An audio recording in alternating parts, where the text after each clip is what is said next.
இதுல அண்ணாமலை வந்துட்டு சாட்டையால் அடிச்சுக்கிட்டது. நான் அந்த அரசியல்வாதிகளை பத்தி பேசவே மாட்டேன். அவர் சாட்டையால் அடிச்சது நியாயமோ நியாயம் இல்லையோ அதை பத்தி நான் கேட்க மாட்டேன். அவர் சாட்டையால் தன்னைத்தானே அடித்துக் கொண்டதனால் இங்க எதுவும் நடக்க போறதும் இல்லை. மணிப்பூருங்கிற ஒரு ஊர் உங்களுக்கு தெரியும் தானே? நீங்க ஆளுகின்ற ஆட்சி தான் நடக்குது. உங்க ஆட்சிக்குள்ள தானே அந்த மணிப்பூர் நடந்துட்டு இருக்கு.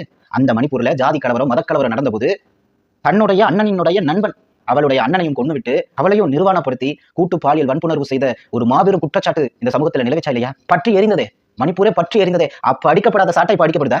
இது எல்லாமே கண்துடைப்பு. உங்கள் அரசியல் நாடகம் மிகவும் அழகாக இருக்கு. நீங்க கேட்கிற கேள்வி நியாயமானது. ஆனா நீங்க சாட்டை அடிச்சு ஏன் கிளர்ச்சியை தூண்டிக்கணும் அப்படிங்கிறது மட்டும் தான் என் கேள்வி. திமுகவா இருக்கட்டும், அதிமுகவா இருக்கட்டும், பிஜேபியா இருக்கட்டும், காங்கிரஸா இருக்கட்டும், இன்னும் பல கட்சிகளாக இருக்கட்டும், நீங்கள் ஆட்சி செய்யும் பொழுதெல்லாம் இது போன்ற பிரச்சனைகள் நடந்து கொண்டுதான் இருக்கிறது. எந்த ஆட்சியிலையும் எங்களுடைய கவலை தீர போறதில்லை, எந்த ஆட்சியிலையும் எங்களுக்கான நீதி கிடைக்க போறதில்லை, எந்த ஆட்சியிலும் எங்களுக்கு பாதுகாப்பு கிடைக்க போறதில்லை. அப்ப எதுக்கு இந்த ஆட்சி அப்படிங்கிற ஒரு வெறுப்புக்கு மக்கள் வந்துட்டாங்க. மக்களினுடைய வேதனை சாதாரணது அல்ல, மக்களினுடைய கோபம் சாதாரணது அல்ல, மக்களினுடைய சுதந்திர தாகம் சாதாரணது அல்ல. நீங்க நினைச்சு பார்க்காததை நினைக்க வேண்டியதாக இருக்கும். இந்த குற்றத்திற்கு ஏற்ற நியாயம் வேண்டும். சும்மா மாவு கட்டு போட்டா மட்டும் போதாது, அதற்கான தண்டனையை வழங்கணும். அவர் உயிரோட இருக்கணும், ஆனா ஏன் இருக்கணும்னு நினைக்கணும் அப்படின்னு சொல்லி கமெண்ட்லாம் பண்ணிட்டு இருக்காங்க. அந்த அளவுக்கு மக்கள் பொங்கி எழுந்து கொண்டு இருக்கிறார்கள் இந்த நேரத்துல. அதை நான் இந்த இடத்துல மேற்கோளிட்டு கூறுகிறேன். அண்ணா யூனிவர்சிட்டியில் நடந்த இந்த குற்றத்திற்கு முதலமைச்சர் பொறுப்பேற்க வேண்டும், துணை முதலமைச்சர் பொறுப்பேற்க வேண்டும், திமுக பொறுப்பேற்க வேண்டும். இப்படியே சொல்லிக்கிட்டே போங்கயா. முதல் இந்த மாதிரியான கோஷங்களை விடுங்க. இது தேவையில்லாத பேச்சு.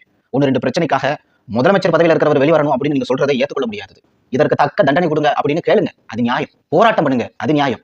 அந்த பெண்ணுக்கான நீதி கிடைக்கும் வரை உண்ணாவிரதம் இருக்கும்னு சொல்லுங்க, அது நியாயம். இவையெல்லாம் செய்யலாம், அதை பத்தி பிரச்சனை இல்லை. அதை விட்டுட்டு இந்த அரசியல் கழகங்கள் வேண்டாம், அரசியல் கழகங்கள் வேண்டாம். நீங்க இதையும் அரசியலாக்கி அதுல நீங்க குளிர்காயணும்னு ஆசைப்படாதீங்க ப்ளீஸ். இது ஒரு பெண்ணுடைய வாழ்க்கை, இது ஒரு பெண்ணுடைய வாழ்க்கை. அந்த பெண்ணுக்கான நீதி கிடைக்கணும், அதை கேட்போம், அதை கேட்டு நிற்போம், ஒன்று கூடி நிற்போம். அதை விட்டுட்டு அதுல நம்ம கொஞ்சம் குளிர் காஞ்சிக்கிறோம் அப்படின்னு தயவு செஞ்சு யாரும் வராதீங்க. நான் அதை கெஞ்சி கேட்கிறேன். இது சீரியஸா சென்சிட்டிவா பார்க்க வேண்டிய ஒரு விஷயம். இவ யாருடைய ஆளு, அந்த சார் யாரு, இவ்வளவு தைரியமா இவன் பண்றானா, அவனுக்கு பின்னாடி யாருக்கா, இது அத்தனையும் இன்வெஸ்டிகேஷன்ல தெரிய வர வேண்டும்.